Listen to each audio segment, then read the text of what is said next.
The grand corridors of Orient Station gleamed with polished marble and exotic metals, their surfaces reflecting the ambient light from 1,000 stars, visible through the panoramic viewports. At the heart of the Galactic Council, representatives of dozens of species gathered in circular tiers, their forms as varied as the worlds they hailed from. The acoustics carried Ambassador Threx's laughter with perfect clarity across the chamber. "And that, my esteemed colleagues," the Volari diplomat continued, his translucent appendages rippling with amusement, "is why the legend of Earth and its Deathworlders remains the most persistent fairy tale in our stellar community." His companion Freck, a junior diplomat from the same delegation, joined in with a high-pitched trill. "Imagine a species claiming to have evolved on a world with constant lightning storms, predators in every habitat, and weather patterns that could strip flesh from bone. According to those old files, they called it Earth, but it might as well have been called Hell." The chamber erupted in polite laughter. Most representatives had heard variations of this joke before, yet it remained a reliable source of amusement. The supposed capabilities of these mythical humans were so outlandish that they had become a cultural reference point, a yardstick for absurdity. Only Elder Sauron of the Hari remained silent. His ancient eyes focused on the central hologram where star maps rotated slowly. The weathered scales around his neck flattened slightly, a sign of contemplation among his kind. "We should be cautious when mocking legends," he finally said, his voice carrying a gravitas earned through centuries of diplomatic service. "Sometimes, when we laugh at myths, we invite them to become reality." Minister Urine of the Volari rolled her compound eyes. "Elder Sauron, with all due respect to your wisdom, Earth has been absent from our surveys for nearly a millennium. If these fearsome humans ever existed, they clearly perished long ago, likely victims of their own violent tendencies. Or victims of the Great Purge," muttered a voice from the lower tiers, quickly hushed by neighboring delegates. Ambassador Threx waved dismissively. "Ancient history. The galaxy has enjoyed peace under Council guidance for hundreds of years. Let us not dwell on unverified tales from—" The chamber's ambient lighting flickered once, then twice, an unusual occurrence in a station prized for its flawless infrastructure. A communications officer, a slender arid with reflective skin, approached the central podium with visible urgency. "Honored representatives," the officer announced, mandibles clicking with tension. "We've received a report from Velnar outpost near the moon of what was once called Earth. A signal has activated from within the research station." "What sort of signal?" Admiral Corvex of the Zarn asked, his military training evident in his direct question. "An ancient beacon, sir. It's broadcasting coordinates and—" The officer hesitated. "What appears to be a human language." The chamber fell silent. "Impossible," Minister Urine declared. "Earth is a dead world. Our surveys have confirmed this repeatedly." Elder Sauron leaned forward, his claws gripping the railing of his platform. "What exactly does this beacon say?" The communications officer consulted a datapad. "The translation matrix is still processing, but preliminary analysis suggests it contains the phrase, 'We are not forgotten. We are not gone.'"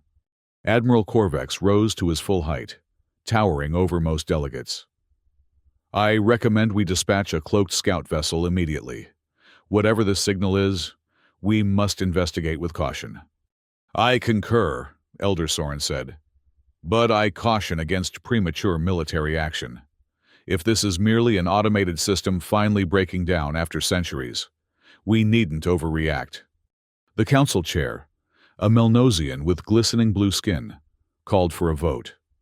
Within moments, the decision was made. A single scout ship, the Whisperer's Talon, would be dispatched to investigate the solar system and the source of the mysterious signal. Little did they know that this simple decision would shatter the Galactic Council's complacency forever. The Whisperer's Talon approached the solar system with every stealth measure engaged. Captain Villex, a veteran of the Whisper Corps, personally oversaw the sensor arrays as they began their passive scan of Earth's orbit. "Magnification at maximum," reported the sensor officer. "Preparing visual feed." The main view screen flickered to life, displaying Earth's familiar blue sphere, a world long considered dead and uninhabitable according to Council records. But what surrounded the planet made every crew member freeze in disbelief. "By the void," Captain Villix whispered. Surrounding Earth's orbit was a massive shadow, not a natural phenomenon, but hundreds of ancient warships hanging in perfect formation. Their hulls were dark, absorbing rather than reflecting light, making them nearly invisible to casual observation. Each vessel was massive, dwarfing the scout ship by orders of magnitude. And emblazoned on the nearest hull, barely visible through the strategic shadows, was the designation, UA Mythbreaker. "Begin recording everything," Captain Villix ordered, his voice unnaturally steady.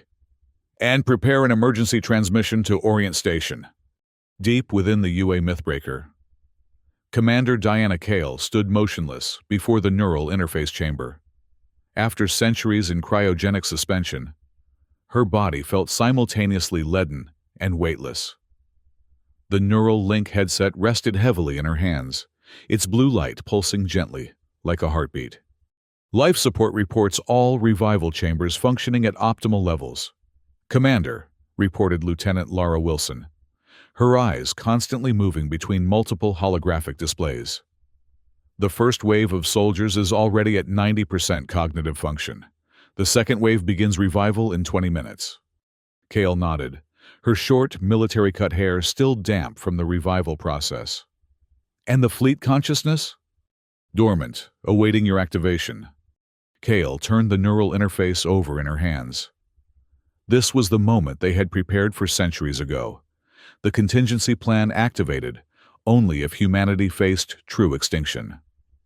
When the Council races had begun their systematic purge of dangerous species, Earth had made its choice: to disappear, to hide, to prepare, to become the myth that others would one day laugh about.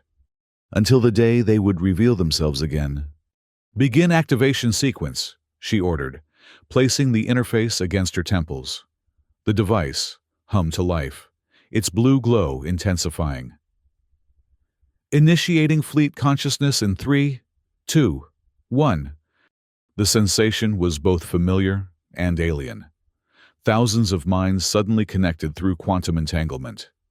The collective consciousness of Earth's last military force, stirring from its long slumber. Through the link, Kale could sense each vessel, each weapon system, each hidden outpost throughout the solar system beginning to awaken. In the asteroid belt, concealed bunkers powered up ancient defense grids. Near Jupiter's moons, automated drone factories began silent production runs. Throughout the system, humanity's last hope, its sleeping fleet, stirred to life. "Message from Lunar Outpost Alpha," Lieutenant Wilson reported. "They've detected a Council scout vessel at the edge of the system, cloaked, but our sensors are tracking it." Kale opened her eyes, the neural interface still glowing against her skin. "Let them look. Let them see what they've forgotten." "Should we intercept?" "No. Send the warning, just as we planned." Lieutenant Wilson nodded and transmitted a short message to all Council frequencies. "We are not a myth. Be warned." Back at Orient Station, the emergency message from the Whisperer's Talon caused immediate chaos. The Council chamber, usually a model of decorum, erupted into shouted questions and demands. "Silence!" the Council chair commanded, amplifying her voice above the din. "We will proceed with order." The recording from Captain Villix played on the central hologram, showing the massive dark fleet surrounding Earth. The captain's voice was measured, but couldn't completely hide his shock. "We have confirmed at least 300 vessels of unknown design in Earth orbit. Their technology appears ancient, yet far more advanced than our current understanding. We await further instructions, but recommend extreme caution." Minister Urine was the first to recover her composure. "This is impossible. Earth cannot." "Yet it clearly does," Elder Soren interrupted. The evidence is before us. Admiral Korvex slammed his fist on the railing. We must prepare our defenses immediately. If these humans have been hiding all this time, building a war fleet of this magnitude, their intentions cannot be peaceful.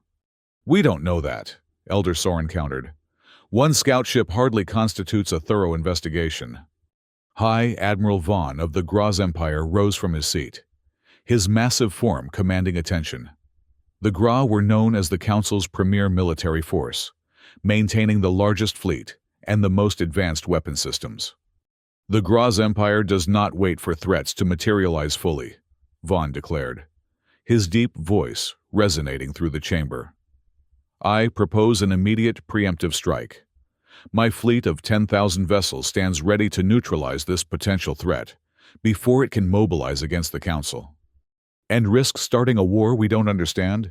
Elder Soren challenged. Better than waiting for them to strike first, Vaughn retorted. The decision is clear. Either we eliminate this threat now, or we risk everything we've built over the past millennium. The Council descended into heated debate, with factions quickly forming.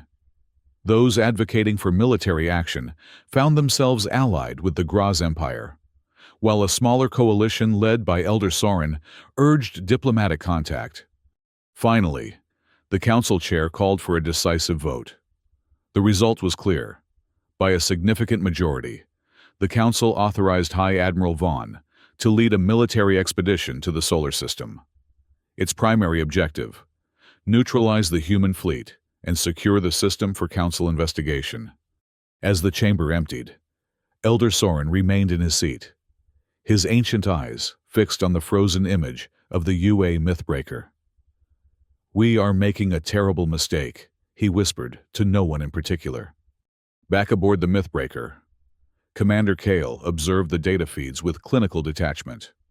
The neural interface hummed against her temples, connecting her to the fleet's collective sensors and combat systems. The Council scout vessel is maintaining position just beyond Neptune's orbit, Lieutenant Wilson reported.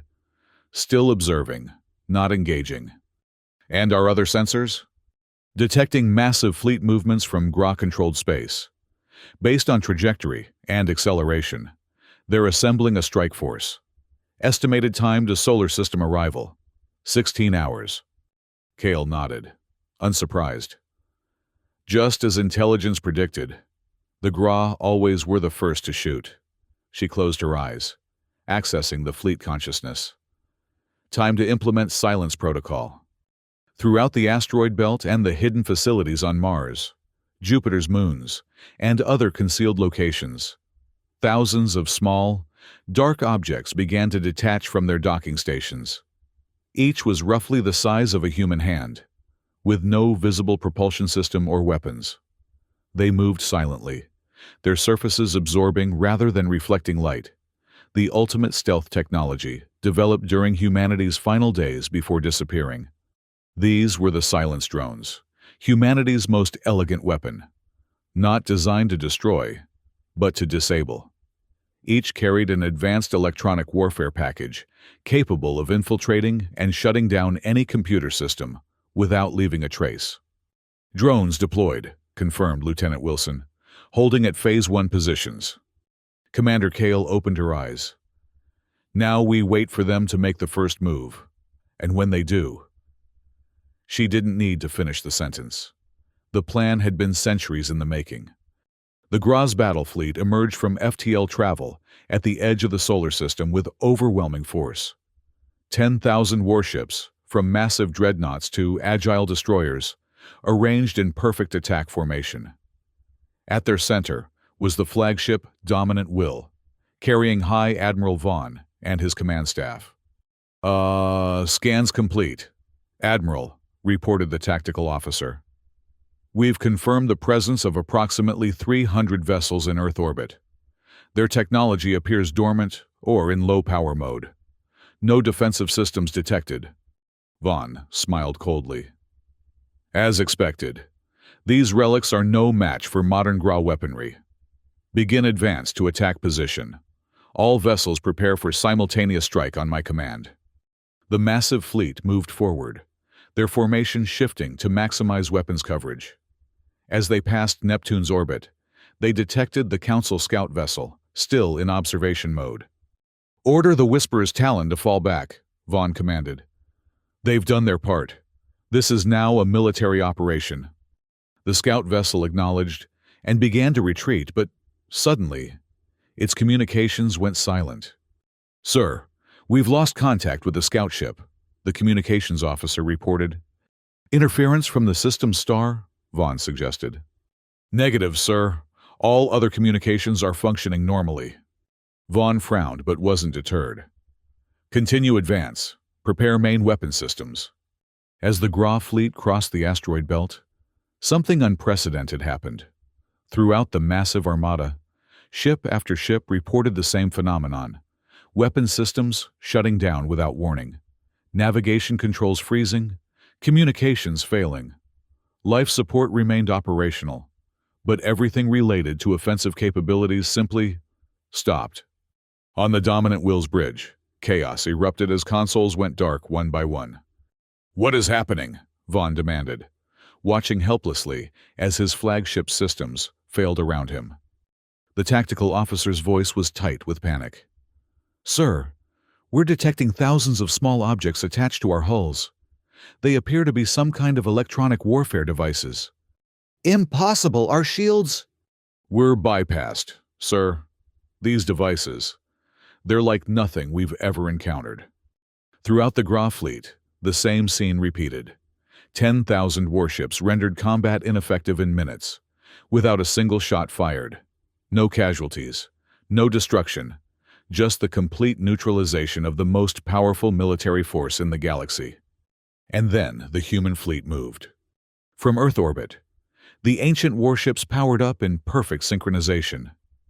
Their dark hulls began to glow with lines of blue energy as dormant systems awakened. They moved with unexpected speed and precision, surrounding the helpless Gra fleet in a complex three-dimensional formation that left no avenue of escape. On the Mythbreaker's bridge, Commander Kale stood before the main view screen, watching the operation unfold exactly as planned. "Silence protocol complete," Lieutenant Wilson confirmed. "All Gra vessels neutralized. No casualties." Kale nodded. "Open a direct channel to their flagship." The view screen shifted to show High Admiral Vaughn's furious face. Behind him, his bridge crew worked frantically at disabled consoles. "This is Commander Diana Kale of the United Earth Fleet. Your vessels have been temporarily disabled by our silence drones. Your weapons, navigation, and communication systems will remain offline until we determine you are no longer a threat." "This is an act of war," Vaughn snarled. "The entire Council will—" "The Council forgot us," Kale interrupted, her voice level. "They relegated us to myth and legend. They mocked our very existence. And now, they send a fleet to destroy us without even attempting communication. Who, exactly, is committing an act of war? Admiral?" Vaughn had no immediate response. "Your life support systems remain fully functional," Kale continued. "Your crews are in no danger, but your fleet is now under our control. We could destroy every vessel, but that is not our purpose. We seek recognition, not annihilation." "What do you want?" Vaughn finally asked, his arrogance somewhat deflated. "An audience with the full Galactic Council. Not as a myth to be dismissed, but as a sovereign power to be acknowledged. Your fleet will remain here as a gesture of our seriousness." "And if I refuse?" Kale's expression didn't change. "That would be unwise. Admiral, we've had centuries to prepare for this moment. What you've witnessed is merely the beginning of our capabilities." The transmission ended, leaving Vaughn staring at a blank screen. The mighty Gra fleet effectively held hostage by an enemy they had believed was nothing more than a bedtime story. News of the Gra fleet's catastrophic failure spread through the Galactic Council like wildfire. Emergency sessions were called, military alerts issued, and diplomatic channels thrown into disarray. The impossibility of the situation, a mythical species returning with technology capable of neutralizing the Council's strongest military force, shattered centuries of complacency. In the council chamber, Elder Soren addressed the stunned representatives. I warned against hasty military action, yet my counsel was ignored.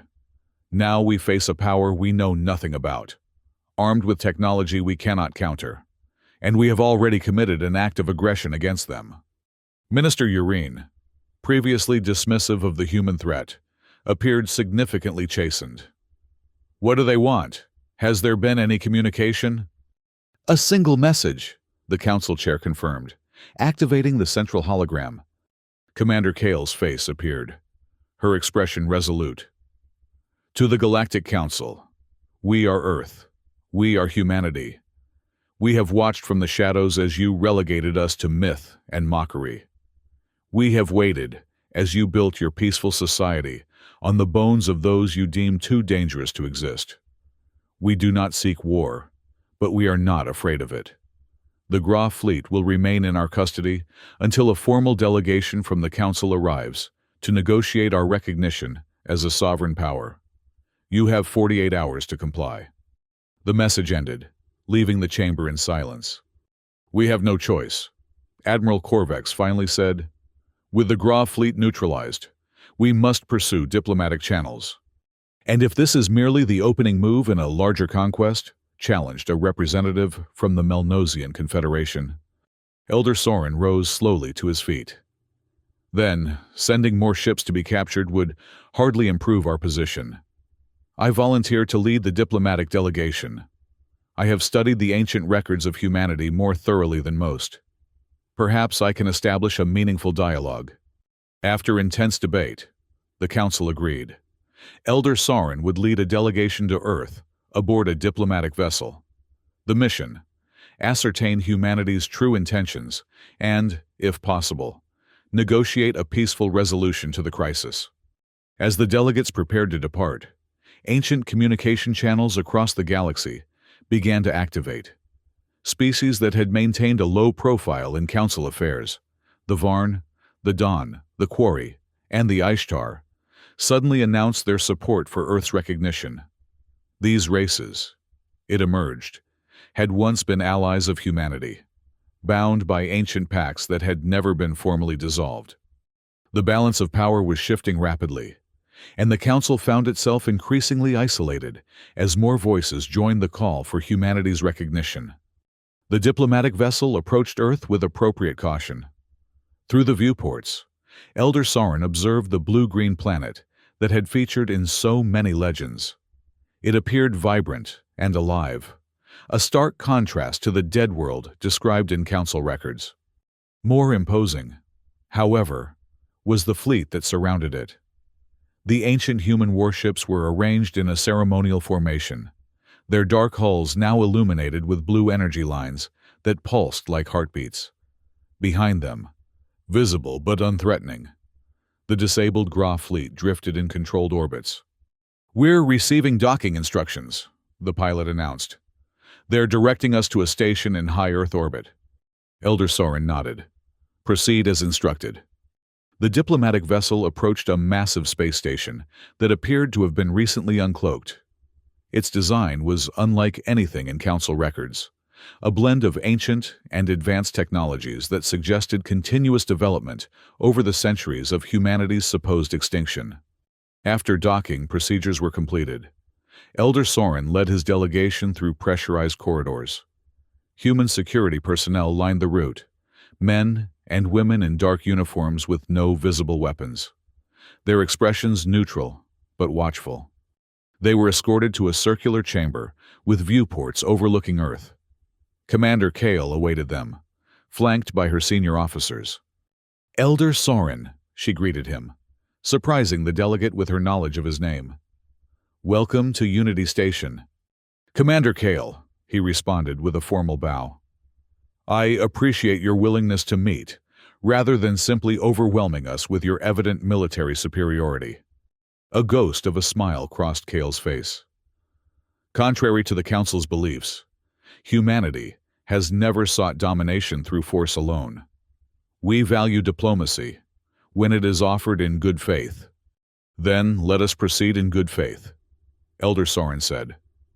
The Council has authorized me to negotiate terms for the release of the Graf fleet and the formal recognition of Earth as a sovereign entity. Those are merely the opening terms, Kale replied. Our full demands are more comprehensive. She activated a holographic display showing a formal document. The Earth Recognition Treaty.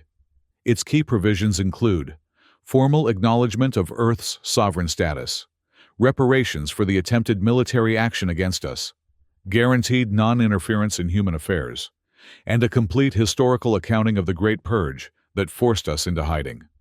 Elder Soren studied the document carefully. These terms will be difficult for some council members to accept, particularly those who participated in the events you reference. History is often uncomfortable for those who wrote it, Kale said. But it cannot be erased or diminished to mere myth. The Council must confront its past actions if we are to build a peaceful future. And if these terms are rejected? Kale's expression hardened slightly. Then the Graf fleet remains in our custody, and we will form our own alliance with those who remember their ancient bonds with humanity. The Varn, the Don, the Quarry, and the Ishtar have already pledged their support. Others will follow. Elder Soren recognized the implicit threat, a potential fracturing of the Galactic Council itself. I will present these terms to the Council, he promised. But I would ask one question, if I may. Why now? After centuries of hiding, what prompted humanity to reveal itself? Kale's gaze shifted to Earth's blue sphere, visible through the viewport. We were content to let the galaxy believe us gone, to rebuild in the shadows. But when our surveillance detected Council representatives openly mocking our existence, dismissing our suffering as mere fantasy, we realized that time had not healed the wound, that the prejudice that led to the Great Purge still existed, merely dormant. She turned back to Elder Soren. We revealed ourselves because myths have no rights.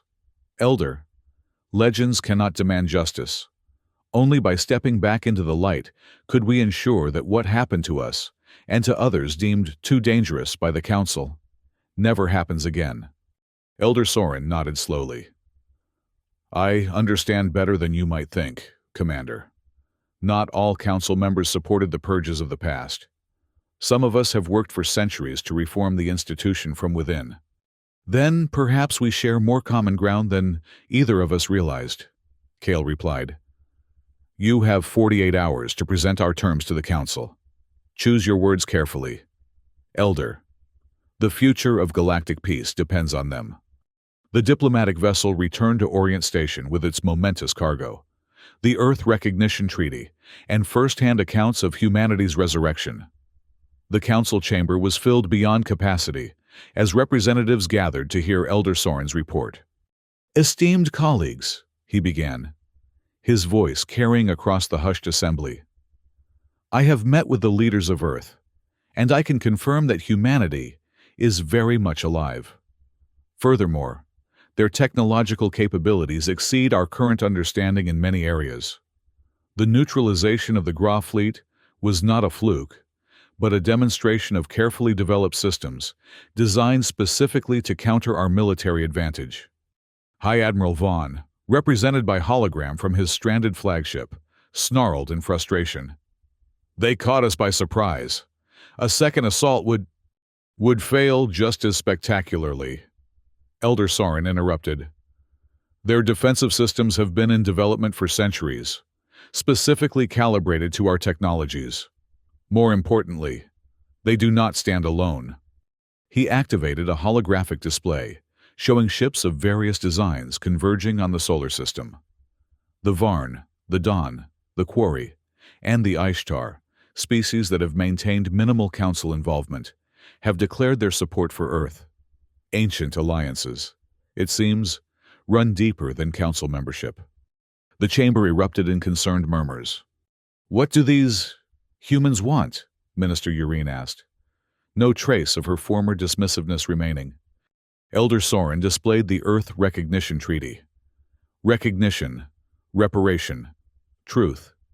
They do not seek domination or revenge, but acknowledgement of their existence and the injustices that drove them into hiding. Injustices? Scoffed a representative from the Pelnar Confederation. The Great Purge was necessary to ensure galactic stability. Was it? Elder Soren challenged. Or was it fear of species whose evolutionary paths made them more adaptable, more resilient than our own? We labeled Earth a death world, and its inhabitants too dangerous, because they survived conditions we could not comprehend. That was not justice, it was prejudice. The debate raged for hours, with factions forming and reforming as representatives grappled with the implications. Some advocated immediate military escalation, others for full capitulation to human demands, while a middle group sought a negotiated compromise. Finally, the council chair called for order. We must reach a decision. The humans have given us 48 hours, of which less than 12 remain. I call for a formal vote on the Earth Recognition Treaty. The voting process was tense, with many representatives consulting their homeworlds for guidance. When the final tally was displayed, the result was clear but complicated. A majority favored recognition of Earth as a sovereign power, but with significant reservations about the reparations and historical accounting provisions. We will offer conditional acceptance, the council chair announced. Recognition in exchange for the immediate release of the Graf fleet, with further negotiations on the remaining terms. Elder Soren shook his head slowly. I do not believe partial acceptance will suffice. The humans were explicit. Then they will have to compromise, as all civilized species must, the chair declared. Send the response. The conditional acceptance was transmitted to Earth. The response came within the hour, not in words, but in actions. Throughout council space, reports began to flood in of strange phenomena. Military bases suddenly found their weapon systems offline. Council warships drifting powerless in space. Communication networks experiencing unexplained failures. No casualties. No destruction. Just the surgical neutralization of the Council's ability to project military power. The silence drones had been deployed far beyond the solar system. A transmission from Commander Kale appeared on all Council frequencies simultaneously. We anticipated your response and prepared accordingly. Your military capabilities have been temporarily suspended, not to harm, but to demonstrate. You cannot force us back into the shadows. You cannot bargain with partial truths or conditional recognition. The time for half measures has passed. The screen split to show representatives of the Varn, the Dawn, the Quarry, and the Ishtar, Earth's ancient allies. Each formally announced their withdrawal from various council treaties and their recognition of Earth as a sovereign power. The galaxy was realigning before the council's eyes. What have we done? Whispered the council chair. Elder Soren stepped forward. What we have always done. Underestimated those we do not understand. But it is not too late to change course. In an unprecedented move, he addressed Commander Kale directly through the open channel. On behalf of those council members who seek genuine reconciliation, I formally request a private meeting, not as representatives of our respective powers, but as individuals who recognize that the path to peace requires more than formal treaties. It requires understanding. After a long pause, Kale responded. Request granted. Elder Soren, a vessel will be sent to transport you to neutral territory. The meeting location was symbolic. The abandoned Velnar outpost near Earth's moon, where the human beacon had first activated. Elder Soren arrived alone, as requested, to find Commander Kale waiting in a simple conference room. Thank you for agreeing to this meeting, he said, taking the offered seat across from her. Your reputation precedes you. Elder, Kale replied. Our intelligence suggests you've been advocating for council reform for centuries. With limited success, he admitted. Institutions resist change, especially when that change threatens established power structures. Something we understand all too well. Kale's expression softened slightly. What do you hope to achieve here that formal negotiations cannot? Elder Soren considered his words carefully. A foundation of truth. The council chamber is filled with political maneuvering and face-saving gestures. Here, we can speak plainly. Very well, Kale said. The plain truth is this. Humanity will not return to the shadows. We will not accept partial recognition or conditional terms. And if forced, we will defend ourselves with every means at our disposal. I believe you, Elder Soren replied. But consider this truth in return. Not all council members supported the Great Purge. Many of us have worked for centuries to ensure such atrocities never happen again. By treating the council as a monolithic enemy, you risk alienating potential allies. Kale's eyes narrowed. Allies who stood by while we were hunted to near extinction, who allowed our existence to be reduced to myth. Many of us were not present during those dark times, Elder Soren countered. And those who were have carried the burden of their silence. Give us the chance to make amends, not through empty gestures, but through meaningful change. What kind of change? A reformed council, one that acknowledges past injustices and works to prevent their recurrence, one that recognizes the value of diversity, even when that diversity includes species evolved on worlds we find terrifying. Kale was silent for a long moment. Your vision is admirable, Elder, but words must be backed by actions. Then, let us act together, Elder Soren proposed. A joint commission to reform council governance, full recognition of Earth's sovereignty, a comprehensive historical accounting of the Great Purge, with appropriate reparations, and most importantly, a mutual defense pact that ensures no species will ever again face extinction for being too dangerous. You believe the Council would accept such terms? Some will resist, Elder Soren acknowledged. But, faced with the alternative, a fractured galaxy and the rise of competing power blocks, pragmatism may prevail. Commander Kale stood and walked to the viewport, gazing at Earth's distant blue sphere. Humanity has lived in the shadows for so long, Elder. We've built our entire civilization around the expectation of eventual discovery and conflict. To trust again, it will not come easily. Trust rarely does, Elder Soren said gently, but it must begin somewhere. Kale turned back to face him. I will present your proposal to Earth's Leadership Council. But know this, we will verify every promise, monitor every commitment, and if betrayal comes again, it will not, Elder Soren assured her. Not while I draw breath. For the first time, Kale smiled, a genuine expression that transformed her stern features. Then perhaps there is hope for a new beginning. After all, the days that followed were filled with intense diplomacy. Earth released the Gra fleet as a gesture of good faith, though the vessels returned to Council space without their advanced weapon systems, a reminder of humanity's technological edge. High Admiral Vaughn was quietly reassigned to a ceremonial position, his military authority revoked.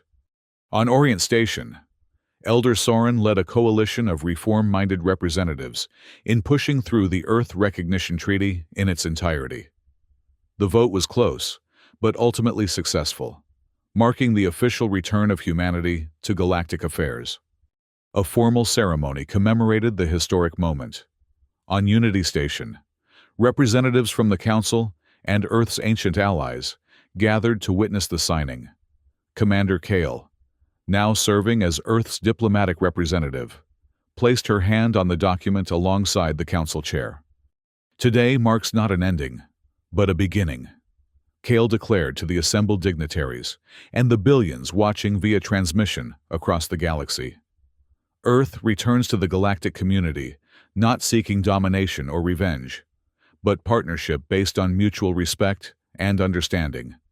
She unveiled a new emblem, Earth's flag, combined with symbols of their ancient allies, forming a new coalition. The Alliance of Free Worlds stands ready to work alongside a reformed council to ensure that the mistakes of the past remain in the past, while we build a future worthy of all our peoples. The applause was tentative at first, then grew in strength as the significance of the moment registered. Species that had been adversaries just days before found themselves contemplating a new galactic order, one built on respect rather than fear, diversity rather than conformity. After the ceremony, Elder Soren and Commander Kale met privately one final time. "You've achieved something remarkable," Elder Soren told her. "In a few days, you've reshaped 1,000 years of galactic politics." "We've both achieved it," Kale corrected him. "And the work is just beginning. Old prejudices don't disappear overnight." "No, but they can be overcome with time and effort." Elder Soren agreed. "The younger generations will lead the way. Already, there's a fascination with Earth and its people spreading through the Council worlds." Kale smiled wryly. "From myth to reality to celebrity in less than a week. Not quite what we expected when we revealed ourselves." "The best outcomes rarely match our expectations," Elder Soren observed. "They exceed them in ways we could not anticipate." "Let's hope this one does," Kale said, extending her hand in the human gesture of agreement. Elder Soren carefully mimicked the gesture, his scaled hand clasping hers. "To a future built on truth, rather than convenient myths. And to remembering that even the most outlandish legends sometimes contain more truth than we're comfortable acknowledging," Kale added. Across the galaxy, in schools and universities, in public forums and private homes, the conversation was changing. The term Deathworlders, once used mockingly to describe an impossible myth, was being reclaimed and redefined. It no longer represented something to be feared or dismissed, but something to be respected. The indomitable spirit that allowed humanity to survive and thrive despite overwhelming odds. In a classroom on a distant council world, a young student raised her hand. "Teacher, is it true that humans can survive conditions that would kill most species? That their homeworld has storms that can level cities and predators in every habitat?" The teacher, a young Hari, who had studied under Elder Soren, smiled. "Yes, it's true. Humans evolved on what we would consider a death world, a planet of extremes. But that environment didn't make them monsters. It made them resilient. It taught them to adapt, to innovate, to overcome challenges that might have extinguished other species." "Are they dangerous?" another student asked. The teacher considered the question carefully. "All species are dangerous when threatened or cornered. But humans have shown us something important, that strength can be used to protect as well as to harm. They disabled the most powerful fleet in the galaxy without taking a single life. That requires not just technology, but wisdom." "Will we get to meet humans someday?" a third student asked eagerly. "I believe you will," the teacher replied. "The first cultural exchange programs are already being organized, and I think you'll discover what Elder Soren and others have learned, that behind every myth lies a truth worth discovering, and behind every difference lies the potential for understanding." As night fell across the galaxy, Earth's fleet remained vigilant, but no longer hidden. The UA Mythbreaker and its sister ships patrolled not just the solar system, but the territories of Earth's allies, their presence a reminder of the new balance of power. Yet, they were no longer objects of fear, but symbols of a promise, that no species would ever again face extinction for being different, for evolving along paths that others found threatening or incomprehensible. The myths had become reality. The legends had stepped from the shadows, and the galaxy was forever changed by the return of the Deathworlders, not as conquerors, but as equals demanding their rightful place among the stars. In the captain's quarters of the Mythbreaker, Commander Kale removed the neural interface for the first time in days. The weight of centuries, the burden of leading humanity's return from the brink of oblivion, temporarily lifted from her shoulders. She moved to the viewport, watching Earth rotate slowly below. The blue planet that had birthed humanity nearly witnessed its extinction, and now served as the foundation for its resurrection, not as a myth to be mocked or a legend to be dismissed, but as a living testament to resilience. "We are not forgotten," she whispered, echoing the beacon's message that had started it all. "We are not gone, and never would be again."